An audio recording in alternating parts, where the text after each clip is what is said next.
नमस्कार। BEd second year third paper 5th unit चल रही थी हम लोगों की, और कल हम लोगों ने बात की थी कि सहयोग किस प्रकार समावेशी शिक्षा में सहयोग द्वारा अधिगम को उच्च बनाया जा सकता है, उच्च अधिगम करवाया जा सकता है। आज हम लोग बात करेंगे समूह कार्य, टीम वर्क। अब किस प्रकार एक समूह बनाकर शिक्षण कार्य को प्रभावपूर्ण बनाया जा सकता है या फिर शिक्षण को उच्च बनाया जा सकता है, और बच्चे हैं वो ज्यादा अधिगम कर सके, तो किस प्रकार हम समूह के अंतर्गत बच्चों को बांटकर कार्य करवा सकते हैं। तो समूह कार्य क्या होता है, यानी कि जब कक्षा की बात की जाए तो एक टीचर है, बच्चों का समूह में बांटकर कोई कार्य को करवाता है उनके सीखने से संबंधित, तो वो समूह कार्य कहलाता है। और इसी प्रकार अगर देखा जाए समूह कार्य कक्षा में हो सकता है, कक्षा के बाहर देखा जाए तो स्वशैक्षिक गतिविधियां होती है, उनके अंतर्गत भी समूह बनाकर कार्य करवाया जा सकता है। कोई सांस्कृतिक कार्यक्रम है तो वहां भी समूह बनाकर कार्य करवाया जा सकता है। तो इस प्रकार सभी क्षेत्र में सामूहिक कार्य हम करवा सकते हैं अपने अधिगम को अच्छा बनाने के लिए। ये सामूहिक कार्य हम लोग करवा सकते हैं। अब प्रमुख सामूहिक विधियां, अब कौन कौन सी विधियां हैं, सामूहिक विधियां कौन कौन सी है जिनके द्वारा अधिगम हम उच्च स्तर का बना सकते हैं।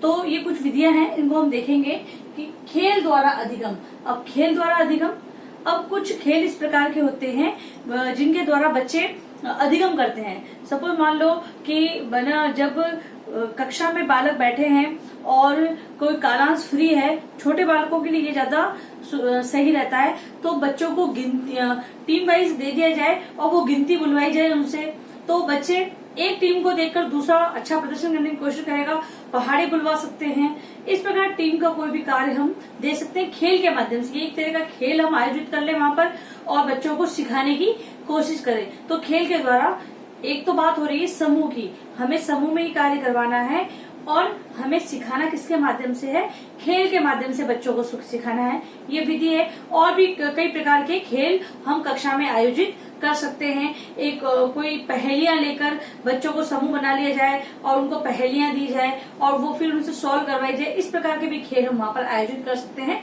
बच्चों को सिखाने से संबंधित। फिर बात आती है समूह विधि द्वारा अधिगम।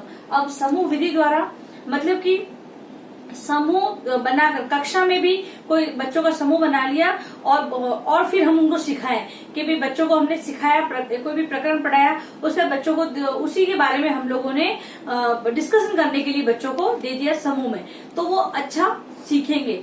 प्रकरण हमने पढ़ा दिया है, बच्चों को वो समझ में भी आ गया है, लेकिन ग्रुप में अगर डिस्कशन करने दिया जाए तो बच्चे उसको व्यवहारिक रूप में अर्जित करेंगे उस ज्ञान को। तो इस प्रकार समूह द्वारा। फिर है सामूहिक प्रतियोगिता द्वारा अधिगम। अब सामूहिक प्रतियोगिता मतलब कि कोई भी प्रतियोगिता आयोजित की जाए और उसमें समूह में कार्य करने के लिए दिया जाए। कोई भी प्रतियोगिता आप मान सकते हैं कि अगर कोई चीज है बनाने के लिए दे दी जाए, कोई मिट्टी का पात्र है वो बनाने के लिए बच्चों को दे दिया जाए, या फिर कोई पेंटिंग से संबंधित दे दिया जाए। और भी बहुत सारी चीजें हैं जो बच्चों को हम समूह के अंतर्गत कार्य करने के लिए दे सकते हैं, जिससे बच्चों का अधिगम स्तर और उच्च हो सकता है। फिर बात आती है सांस्कृतिक कार्यक्रम द्वारा अधिगम। अब सांस्कृतिक कार्यक्रम सभी जानते हैं, जो समय समय पर हम विद्यालय में जो सांस्कृतिक कार्यक्रम आयोजित करवाते हैं, समूह गीत हो सकता है, सामूहिक नृत्य हो सकता है, और भी बहुत सारी प्रतियोगिता हो सकती है, लेकिन उन बच्चों को ध्यान में रखकर, क्योंकि यहाँ पर विशिष्ट बालकों की भी हम बात लेंगे कि जो सामान्य बालक है उसके साथ विशिष्ट बालक भी पढ़ रहा है, तो ऐसी प्रतियोगिता का आयोजन कराया जाए जिससे वो समूह के रूप में कार्य। कोई नाटक ही है तो हो सकता है उन बच्चों, मान लो कोई बच्चा पैरों से विकलांग है, उसका जो अंग है वो पैर है, वो दिव्यांग है, तो उस बच्चे को आप बैठने का काम दे दो, कोई नाटक का आयोजन करवा लो, उसको बैठने का काम दे दो और बाकी सारी टीम है वो दूसरा काम करेगी। तो इस प्रकार समूह के रूप में हम बच्चों को और अच्छा अधिगम कर सकते हैं। फिर है शैक्षिक प्रदर्शन द्वारा सीखना। अब शैक्षिक प्रदर्शन मतलब कि समय समय पर शिक्षा से संबंधित प्रदर्शनियां लगाकर विद्यालय में ही कोई मान लो फ्रूट से संबंधित है तो बच्चों को बोल दिया कि भाई आप इन फ्रूटों का कलेक्शन कीजिए, या फ्रूट है तो उनके चित्रों का कलेक्शन हो सकता है, कोई पक्षियों के चित्र है, क्योंकि प्राथमिक स्तर के बच्चों के लिए तो यही सही रहेगा, इसी प्रकार की प्रदर्शनियां उनके लिए सही रहेगी। तो फ्रूट्स हो गए, वेजिटेबल्स हो गई, इस प्रकार के अगर कलेक्शन करके बच्चों की प्रदर्शनी लगाई जाए, बच्चे उनको चार्ट पर चिपकाए और फिर पूरी जो विद्यालय है उनको कहा जाए कि आप इसका मतलब कि उसको अवलोकन करें, यानी देखें उसको। तो इस प्रकार की प्रदर्शनी लगाएंगे तो उससे बच्चों को कुछ सीखने को मिलेगा, और ये बच्चे समूह में कार्य करेंगे तो वेजिटेबल है वो उनके कोर्स के अंतर्गत भी आते हैं बच्चों के, तो वो चीज वो सीखेंगे। फिर बात आती है शैक्षिक मेले द्वारा सीखना। अब शैक्षिक मेले द्वारा सीखना, अब समय समय पर हम विज्ञान मेले होते हैं उनका आयोजन करवा सकते हैं। शिक्षा से संबंधित और भी कोई जैसे नए नए ट्रेड आते हैं तो उस प्रकार से हम उन मेलों का आयोजन करवा सकते हैं। वैसे तो शैक्षिक मेले के अंतर्गत हम विज्ञान मेले का ही ज्यादा वो करते हैं। तो प्राथमिक स्तर के बच्चे जिस प्रकार मतलब कि विज्ञान से संबंधित जिन चीजों से वो जुड़ सकते हैं, जिस ज्ञान को व्यवहार में ले सकते हैं, तो वही चीजें अध्यापकों द्वारा, शिक्षकों द्वारा उनसे बनवाई जाए और वो समूह के रूप में समूह के साथ बनाए, तो इससे वो अधिगम भी करेंगे, उस चीज को सीखेंगे भी जो उनके कोर्स में ज्यादातर वही दिया जाए उनको, तो वो चीज वो सीखेंगे भी और जो मेला है उसका भी आयोजन हो जाएगा, जिससे कि वो और उनके अंदर उत्साह बढ़ेगा कि भाई हाँ इस प्रकार मेले आयोजित होते हैं तो नेक्स्ट ईयर और वो अच्छा करने की कोशिश करेंगे। फिर बात आती है शैक्षिक भ्रमण द्वारा सीखना। अब शैक्षिक भ्रमण द्वारा जो छोटे बालक होते हैं इनको जो इनकी पुस्तकों में ज्ञान है, हम जानते हैं कि जो हम व्यवहार में ज्ञान प्राप्त कर रहे हैं, व्यवहारिक ज्ञान जो हमारे पास है वही हमें आसपास देखने को मिलता है। तो बच्चों को क्या करें कि जो कृषि के बारे में अगर हम पढ़ा रहे हैं तो आसपास कोई कृषि का क्षेत्र है तो वहां जाकर उनको अवलोकन कराया जाए, और ये ध्यान रखें कि वो स्थान ज्यादा दूरी पर न हो, क्योंकि उसमें विशिष्ट बालक भी है तो उनको वहां जाने में ज्यादा दिक्कत महसूस होगी। तो कहीं पास के क्षेत्र में जाकर उनको कृषि के बारे में बताएं, पेड़ पौधों के बारे में बताएं, उनको निर्जीव और सजीव वस्तुओं के बारे में आसपास का अवलोकन करवा के बताएं, फैक्ट्रियां किस प्रकार की होती है, लघु उद्योग, दीर्घ उद्योग जो भी होते हैं वो किस प्रकार के होते हैं, किस प्रकार खोले जाते हैं फैक्ट्रियां वगैरह। तो ये इस प्रकार की जो है उनको स्वयं वहां ले जाकर और फिर वो चीजों को बताया जाए तो वो अच्छा अधिगम करेंगे, अच्छा सीखेंगे। तो ये थे हमारे सीखने की विधियां कि इस प्रकार की विधियां हम लोग विद्यालय में यूज करके तो उनका अधिगम अच्छा कर सकते हैं। फिर बात आती है सामूहिक विधियों के लाभ। अब सामूहिक विधियों के क्या लाभ है? इससे बच्चे का मानसिक स्तर है वो ज्यादा अच्छा हो जाता है, वो टीम में कार्य करता है तो उसके जो मन की झिझक है वो दूर हो जाती है, वो और भी अच्छा कार्य करने के लिए प्रेरित होते हैं बालक, इससे बच्चे उच्च अधिगम करते हैं। इस प्रकार इसके बहुत से लाभ हैं जिनका फायदा समूह में रहने से ही बालक को मिलता है। एकांत में जितना वो मतलब कि प्रेजेंटेशन दे सकता है उससे ज्यादा वो टीम में रह के वो कार्य को अच्छा प्रेजेंट कर सकता है। फिर बात आती है सामूहिक विधियों के दोष। अब सामूहिक विधियों के दोष, इन विधियों के भी बहुत से दोष हो सकते हैं कि जो विशिष्ट बालक होते हैं उनके लिए थोड़ी दिक्कत आती है, क्योंकि कुछ सभी बात हो रही है समावेशी विद्यालय की।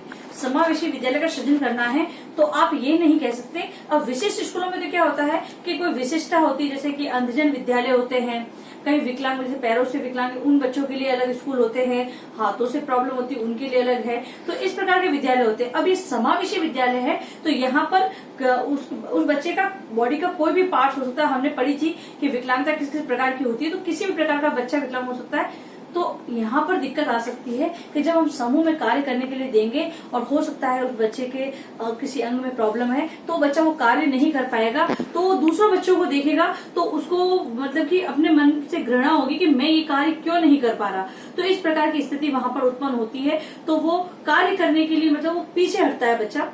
तो इस प्रकार टीम वर्क, अगर वो अकेला कार्य हो, अकेले का कार्य मतलब कि वो स्वयं कर रहा है उस कार्य को तो वो अच्छे से कर सकता है, क्योंकि वो उसको स्वयं करना है। लेकिन वहां पर सभी लोग कर रहे हैं तो सभी लोग अच्छा प्रेजेंटेशन देंगे और वो मतलब थोड़ा कम देगा तो उसको थोड़ा फील होगा। तो इस प्रकार का दोष होता है कि समूह में कार्य करने पे तो उनको थोड़े फील होता है कि बच्चे नहीं कर पाते हैं। तो इस प्रकार की वहां पर समस्या देखने को मिलती है।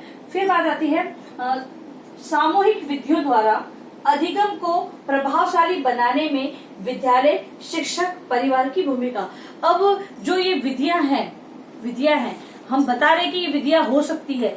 अब इसको अपनाने में विद्यालय को, शिक्षक को और जो इसके परिवार है उनको क्या भूमिका निभानी पड़ेगी। तो दिखती बात है, उनका जो दृष्टिकोण है वो पॉजिटिव होना चाहिए। वो उनका दृष्टिकोण सही नहीं होगा तो वो इनको कार्य करने नहीं देंगे।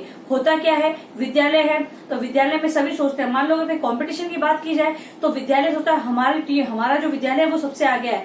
तो जब विद्यालय आगे आएगा तो वो क्या सोचेंगे, उसमें से बच्चों को छांट लेंगे, जो अच्छा प्रेजेंटेशन देते हैं उन्हीं को लेंगे और ये बालक फिर से पीछे आ जाएंगे। तो इसलिए विद्यालय को क्या करना है कि देखो फर्स्ट सेकंड आना तो ठीक है, लेकिन इनको मोटिवेशन देने के लिए विद्यालय को इनको समान अवसर प्रदान करने पड़ेंगे। एक फिर बात, अगर विद्यालय किसी संबंधित प्रशासन वगैरह वो स्वीकृति दे देते हैं तो बात आती है शिक्षक की। एक शिक्षक है वो इनको आगे नहीं बढ़ने देते हैं, तो शिक्षकों को भी इनके प्रति अच्छा दृष्टिकोण रखना है, समान दृष्टिकोण रखना है, सामान्य बालकों के समान इनकी दृष्टिकोण रखना है, इनको आगे बढ़ाने का प्रयास करना है। फिर बात आती है परिवार की। और परिवार जब तक सहयोग नहीं देगा, परिवार इनका सपोर्ट नहीं करेगा, अच्छा दृष्टिकोण नहीं रखेगा, तब तक ये बच्चे आगे नहीं बढ़ सकते। क्योंकि स्कूल वाले बच्चे को घर से स्कूल लेकर नहीं आ सकते, ये तो भूमिका अपने माता पिता को ही अपनानी होगी। तो माता पिता ही निभाएंगे ये वाली भूमिका, तो विद्यालय तो वही भेजेंगे। और अगर वो सही दृष्टिकोण नहीं रखते कि भाई तू क्या कर लेगा पढ़ के या तू क्या कर लेगी पढ़ के, तुम नहीं पढ़ सकते, इस प्रकार का जो दृष्टिकोण रखते हैं, तो उनको ऐसे दृष्टिकोण को हटाना होगा। तभी इन कार्यक्रमों द्वारा, इन विधियों द्वारा हम अधिगम को और उच्च बना सकेंगे या हमारा शिक्षण कार्य प्रभावपूर्ण हो सकेगा। तो ये थी हमारी विधियां, लाभ और दोष, जो कि एक समूह के अंतर्गत होते हैं, समूह के द्वारा हम करवा सकते हैं। अब आता है हमारा गृह कार्य प्रश्न। बालक समूह कार्य द्वारा किस प्रकार सीखते हैं? विभिन्न सामूहिक विधियों का वर्णन करते हुए विस्तार से समझाइए। और अंत में आप लोगों से निवेदन है कि आप जब भी घर से बाहर जाएं तो मास्क का प्रयोग करें या अपने फेस को सही तरीके से कवर करके जाएं। आप बाहर जा रहे हैं तो कम से कम 6 फीट की दूरी आपस में बनाए रखें और सभी को इसके लिए जागरूक करें। आप सार्वजनिक स्थलों पर जाते हैं तो वहां पर किसी चीजों को आपने छुआ है तो तुरंत अपने हाथों को सैनिटाइज करें या फिर घर पर आकर अच्छे तरह से उसको साबुन से धोएं। सुरक्षित रहें और सभी का ध्यान रखें। धन्यवाद।